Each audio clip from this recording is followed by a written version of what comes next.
Les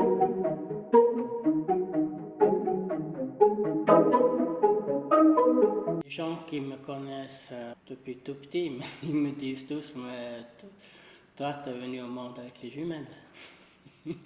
Mon nom, c'est Martin Zimmerli et je travaille comme taxidermiste ici au Musée d'Histoire naturelle de Neuchâtel. Je suis arrivé en 1985. Taxere, ça vient de mesurer, et dermi, ça vient de derme.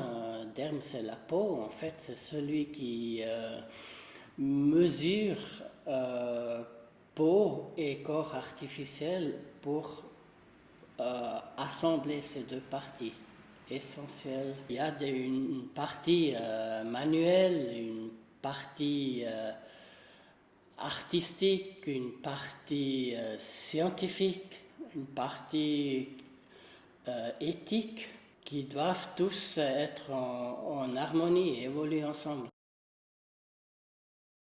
Apparemment, j'avais cette idée en tête déjà très jeune. Je faisais déjà des essais pour nettoyer des crânes, remonter des squelettes, conserver des peaux. Déjà bien avant que j'ai fini la scolarité obligatoire, j'avais le souhait de travailler pour ça, quoi. Suite à la fermeture des écoles, il y a la Société suisse des taxidermistes qui a mis sur pied un programme de formation.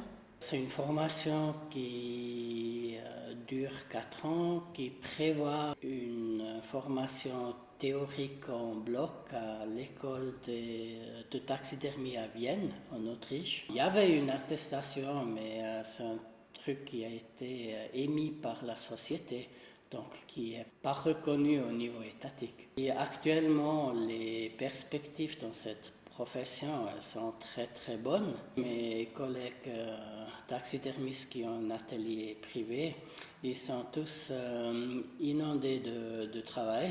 La formation n'est plus favorisée et aidée dans notre pays.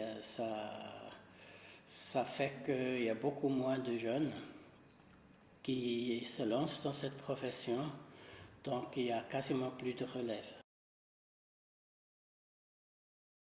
Et ces animaux sauvages accidentés sont en quelque sorte le reflet de ce qui existe encore chez nous comme patrimoine naturel. Et notre objectif, c'est de documenter ce patrimoine naturel. Quand on sait ça, on peut restaurer ou améliorer un biotope pour aider une espèce. Je fais une sorte de deal avec les gens qui amènent les cadavres. Je leur explique un peu les mœurs, la biologie de l'espèce qu'ils ont trouvée. Et je regarde la cause de mort déjà. Et j'essaie de les conseiller. Mais c'est dans l'idée de pouvoir faire quelque chose pour ces congénères encore vivants qui auront peut-être le même problème que l'individu mort. Ce cercle de gens intéressés nous ont filé un animal. Je m'occupe de la détermination, je note lieu et date de la trouvaille, du corps du cadavre. Je fais un plan de construction. Je fais des photos, des fois je fais aussi des moulages. Tout ça, c'est du matériel de référence qui me permettra de construire juste mon corps artificiel. Ce corps, ensuite, il va à l'incinération, on n'en a plus besoin. Donc, reste la peau.